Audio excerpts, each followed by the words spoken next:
Shabbat Shalom, everyone. Shalom. Our Torah portion today is a double portion, Matot Maseh.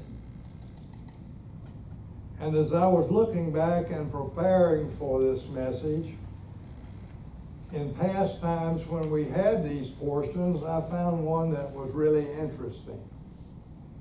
When we had Parsha Maseh on August the 16th, 2005, that was the day on which we dedicated our Torah scroll and also this building that we're in right here. That day was the third anniversary as a congregation. So looking back at this brings back an awful lot of memories. Many of you have these same memories. When we began as Beit Shalom Messianic Synagogue on August 16th in 2002, we were worshiping in what we called the mini cine, because it was really mini. Our original meeting space was about the size of our food room back there, where we go through the line and get our food. Can you imagine putting all of us back there for service and for Oneg? We did it all in that one room. And we had a restroom. And this was to begin with, and for about 9 months, we did everything in that room. Now, we did have a bima, and we had an ark with our folding chairs set up in front. And when it was time for Oneg, we moved all that over, and we set up our tables.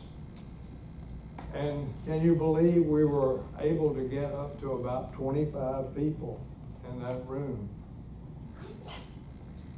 When we first began, we met on Friday night for about a year. And then after that, we moved our service to Shabbat day.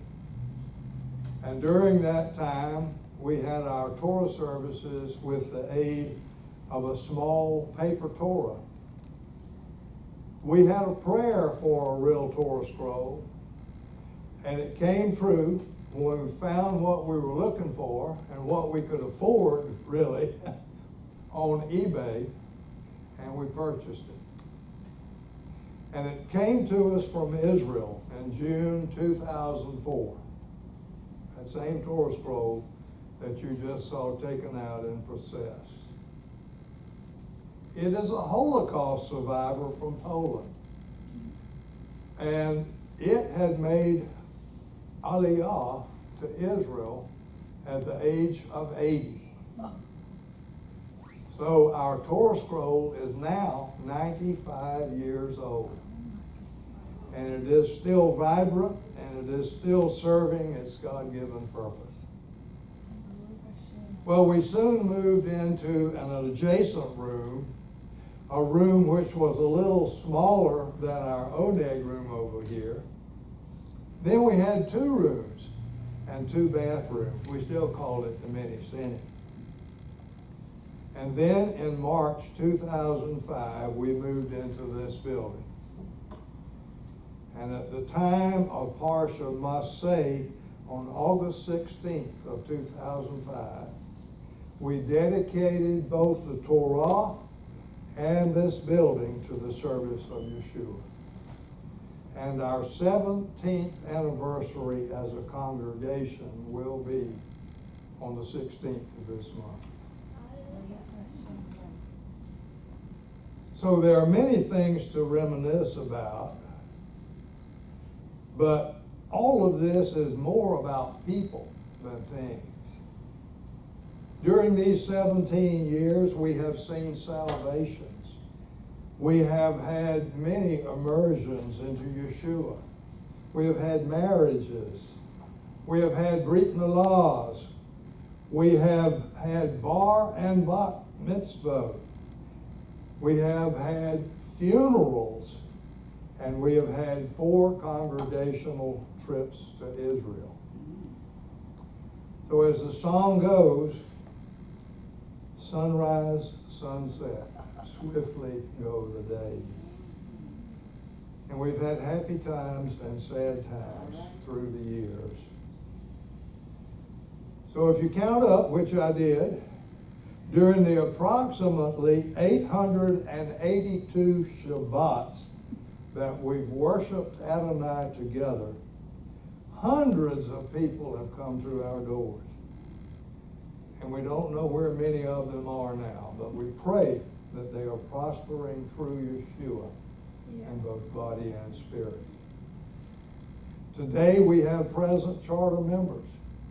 We have longtime members and we have recent members.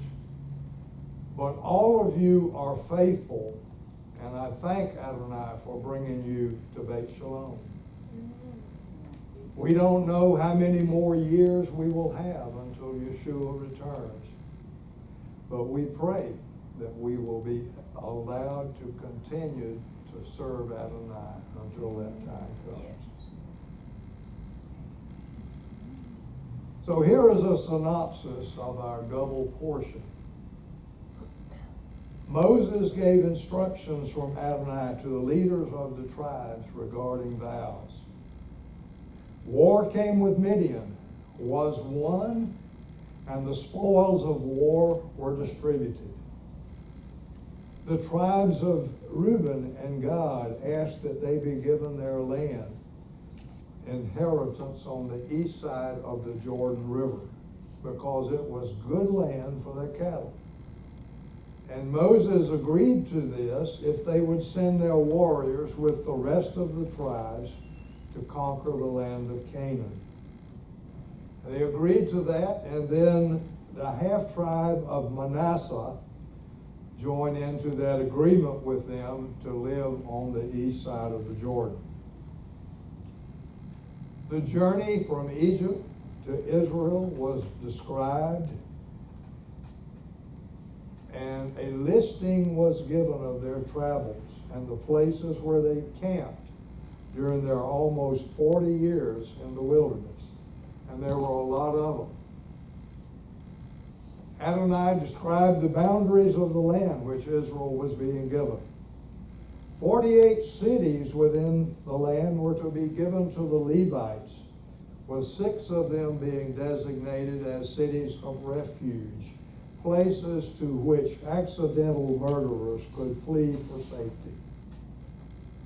Then the daughters of Zelophehad requested permission and were allowed to inherit from their fathers as long as they married within their own tribe of Manasseh.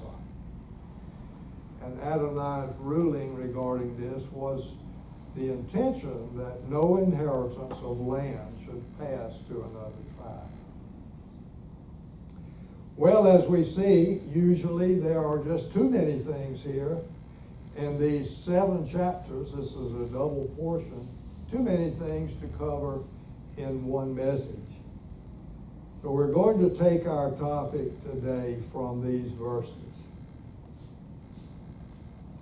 Moses spoke to the princes of the tribes of Bnei Israel, saying, "This is what Adonai has commanded. Whenever a man makes a vow to Adonai or swears an oath to obligate himself by a pledge, he is not to violate his word, but do everything coming out of his mouth." So we see that Adonai gave this command, and the whole chapter of 30 was other things about vows. But they were given to the chiefs of the 12 tribes, who presumably would take this information back to their tribe and give it to them. Well, we want to follow Torah if a command is for us today. We know that some can only be followed if there is a temple. We know that some can only be followed if we're actually living in Israel. Our question today is this command, as written, authoritative for followers of Yeshua? The answer, I think, is probably yes and no. And by this I mean that the underlying principle as given by Adonai still stands, but we do not follow it word for word. We don't follow it word for word because Yeshua has clarified it for us. Yeshua said, again, you have heard that it was said to those of old, you shall not swear falsely, but shall carry out your oaths to Adonai. But I tell you, do not swear at all, not by heaven, for it is the throne of God, or by the earth, for it is the footstool of his feet, or by Jerusalem, for it is the city of the great King. And do not swear by your head, for you cannot make a single hair white or black. But let your word yes be yes, and your no, no. Anything more than this is from the evil one. So what we see, Yeshua says, but I tell you. Well, as the author of Torah, he is also its interpreter. In verse 33 here, the Greek word translated oath is horkos. It can also be translated as vow. So it's clear to us that Yeshua was addressing the making of vows. He said, don't make them. Let your yes be yes and your no be no. But this doesn't mean that he's telling us that we're to have no commitments. As we all know in life, each one of us will make many commitments. We make commitments to our wedding vows. We make commitments to our military service. We make commitments to our testimony at trials. We make commitment to legal contracts to which we agree. And we make commitments to many other things. Some are more binding than others. If we agree to take out the garbage for a week, it will expire in 7 days. With regard to our wedding vows, Adonai said there's no expiration. It's a lifetime commitment. And there are only very specific ways in which he tells us that a marriage can be ended. If we join the army, Uncle Sam will not let us quit when we want to. If we buy a car, we can't stop paying when we want to. Life on this earth includes many obligations which we must decide about. And to each of them, we would either say yes or no. And there is no one who will escape making commitments in this life. Well, I think Yeshua was clearly addressing these commands about vows that we read in Numbers 30 when he said these words, again, you have heard that it was said to those of old, you shall not swear falsely, but shall carry out your oaths to Adonai. But I tell you, do not swear at all. Speaking for Adonai in Numbers 30, Moses said, whenever a man makes a vow to Adonai or swears an oath. But Yeshua said, do not swear at all. There was a problem here. There had been many misuses of vows in Israel through the centuries. One that I know probably pops in your mind, one very familiar misuse was the one which Jephthah made in Judges chapter 40. He vowed that if Adonai would allow him to defeat the Ammonites, he would offer as a burnt offering on the altar the first thing which came out of his door when he returned home. How stupid can you be? This is one of the saddest of scriptures to me. The first thing to come out of his door was his young daughter. But he carried out his vow. He gave her some time to go up in the mountains and celebrate with her friends for a while, and then he carried out his vow. But was that Adonai's will? I think every one of us would say no, absolutely not. And the problem was that a vow made in this way goes beyond what Adonai either desires or requires. People do many things which are not Adonai's will, and this was one of them. Well, what about today? Have you ever heard someone say, I swear on a stack of Bibles it's true? Have you ever said, cross my heart and hope to die if it's not true? Yeshua, the author and the interpreter of Torah, has clarified this Torah command for us. The problem with the original command was not with Adonai. It was with men and women who used this command in ways which Adonai did not intend. The problem was how they were using it. So for followers of Yeshua, the message is very clear. Do not make vows, either to Adonai or to one another. So what is a vow? The vow, as we understand it, is a promise to do a specified thing, to give an assurance, to give a guarantee that we're going to do it.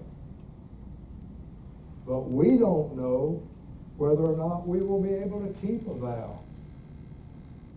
We all sometimes make errors in judgment, and we act foolishly, or we act immaturely, and we don't know what the future will bring.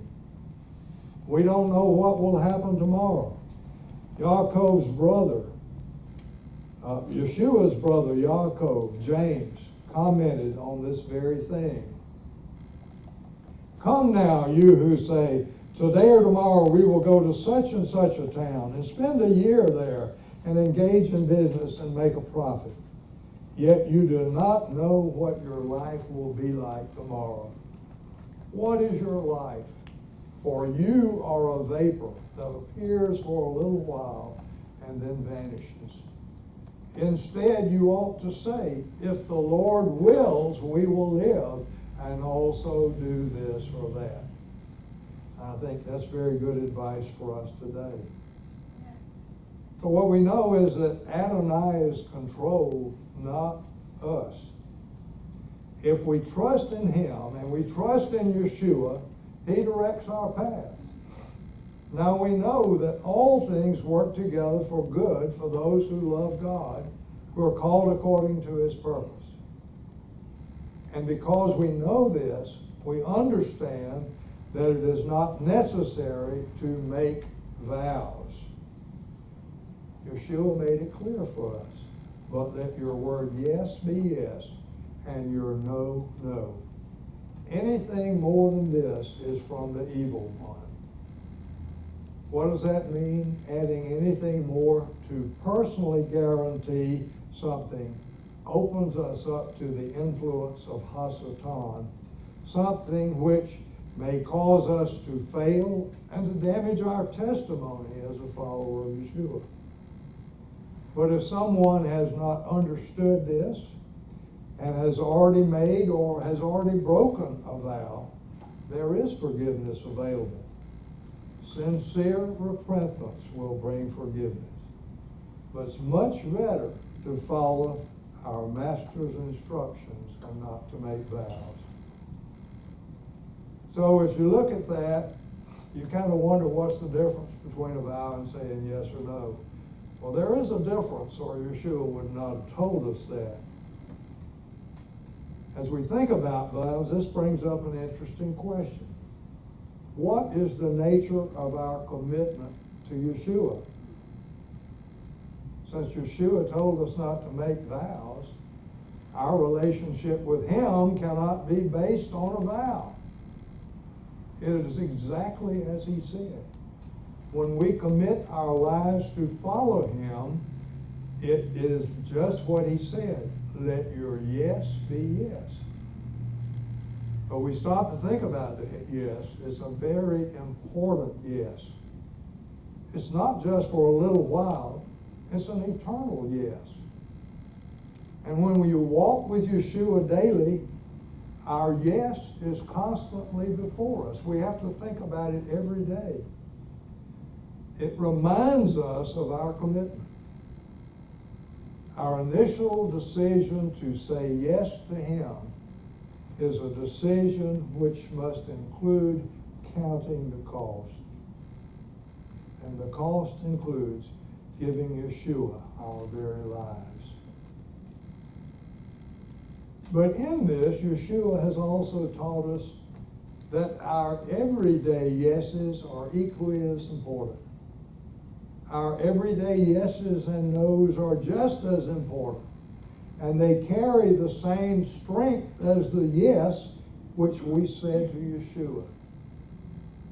When we say yes, it's a commitment to keep our word. Even our everyday relationships are very important to Yeshua. And the things to which we commit by saying yes are extensions of who we are in Him. How we respond to our yes or no is a reflection upon us as His followers. A person may say, I'll meet you at so-and-so time to help you, but then doesn't show up and doesn't respond to let you know why. You don't hear from them again. It's easy to say, yes, I'll do it. But if we don't do it, our yes was not a yes. Many people say yes, but they don't fully understand the consequences of not being faithful to their yes. And this is the way that Yeshua has taught us to live our lives. But if we don't honor our yeses, we are in direct disobedience to our Master. And there are consequences. Yeshua said, but I tell you that on the day of judgment, men will give account for every careless word they speak. For by your words you will be justified, and by your words you will be condemned. The word translated careless here is argo, and it carries the meaning of idle, lazy, or thoughtless. So our words are much more important than we sometimes think. This is Yeshua's warning to us today. I'm not focusing on this because there is a problem with this in our group. I don't believe that there is. I'm focusing on it because it is a normal part of the behavior which is expected of a follower of Yeshua. We all may make a slip occasionally. We may not follow through with things which we've said yes. But as followers of Yeshua, we are called to a higher standard. In Luke chapter 12, Yeshua gave two parables about servants. The first one is about being prepared so that your house will not be broken into. Be like people waiting for their master to return from a wedding feast, so that when he comes and knocks, they may open to him immediately. So, what do we read into this? Yeshua has told us that we are to be good disciples who are prepared because we don't know when he will return. But understand this, that if the master of the house had known at what hour the thief was coming, he would not have allowed his house to be broken into. Well, this is not about Hasatan being the thief. Yes, Hasatan is a thief, but this is not about him. It's an example about any thief who might break into your house. Just as we don't know when a thief is coming, we don't know when Yeshua is coming. So we must be constantly prepared. You also must be ready. for the Son of Man is coming at an hour you don't expect. The second related parable begins this way. And the Lord said, who then is the faithful and wise manager, whom the master will put in charge of his servants, to give them their food portion at the proper time?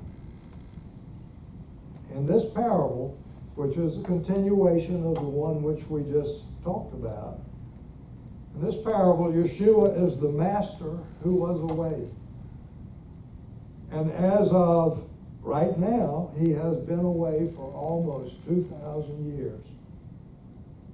To those of us who remain, he has given us the responsibility of providing food at the proper time. Every one of us has a task. Each one of us is called to be a faithful and wise manager, a wise disciple, one who gives food, both physical and spiritual food, to Yeshua's other servants, his followers. We who have trusted in and given our yes to Yeshua have had a test placed before us. This is a test. He said, blessed is that servant whose master finds him doing so when he comes. Truly I tell you, the master will put him in charge of all his possessions. We must be faithful to the commitment which we have made. But the question that we each must ask is, how sincere was our yes to Yeshua? But if that servant says in his heart, my master is taking a long time to come, and he begins to beat the young slave boys and girls to eat and drink and get drunk, the master of that servant will come on a day when he does not expect him, and at an hour when he does not know, and he will cut him in two and assign him a place with the unfaithful. Many of Yeshua's followers today do not think about his return. Or if they do think about it, they believe it will be many, many years in the future. And so they don't worry about their commitment. Well, this passage is really not about beating people and spending all our time eating and getting drunk. These are symbolic things, symbolic of many other things which are not in Yeshua's will for us. That slave who knew his master's will but did not prepare or act according to his desire will be harshly whipped. But the one who did not know and did things worthy of a beating will be whipped lightly. So the question we have to ask ourselves, are we being obedient to Yeshua's will? Even though these words were spoken 2,000 years ago, it's clearly for us today. Are we making disciples? Are we doing the other things which we've been instructed to do? Are we? Are we? Are we? There are so many R's. Even the best disciple among us, the very best disciple in all the world, has failed. And according to these verses, we will all receive a rebuke, but some more than others.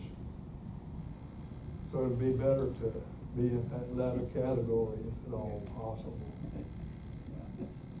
Yeshua continued, from everyone given much, much will be required. And from the one for whom more is provided, all the more they will ask of him. We understand this better as to whom much is given, much is required. Now we are unusual people here in this room, in this town, in this state, and the adjoining states, this nation. Those of us who live in the United States have been given much. So much more than many millions of people around the world. We have visions from things we've seen on television and the internet of the things that are going on among people who have nothing. Many times we take it for granted. We have been given material wealth and goods. And I would almost say that even a person in poverty in our nation has more than millions of people around the world. We have been given material wealth, we've been given goods, but we have also been given strong spiritual food. To whom much is given, much is required. This means that we are held responsible for what we have. If we have been blessed with knowledge, if we have been blessed with wealth, if we have even been blessed with an abundance of time, Adonai expects us to use these gifts to glorify Him and to benefit others. Each one of us has been entrusted with certain things, and our faithfulness as a follower of Yeshua requires that we manage those things wisely and unselfishly. So I would say again, the intent of this message is not about our being bad disciples. We're not bad disciples. I can truthfully say that as a congregation, I believe that we are good disciples. But Yeshua has told us that we must be even better disciples. Amen.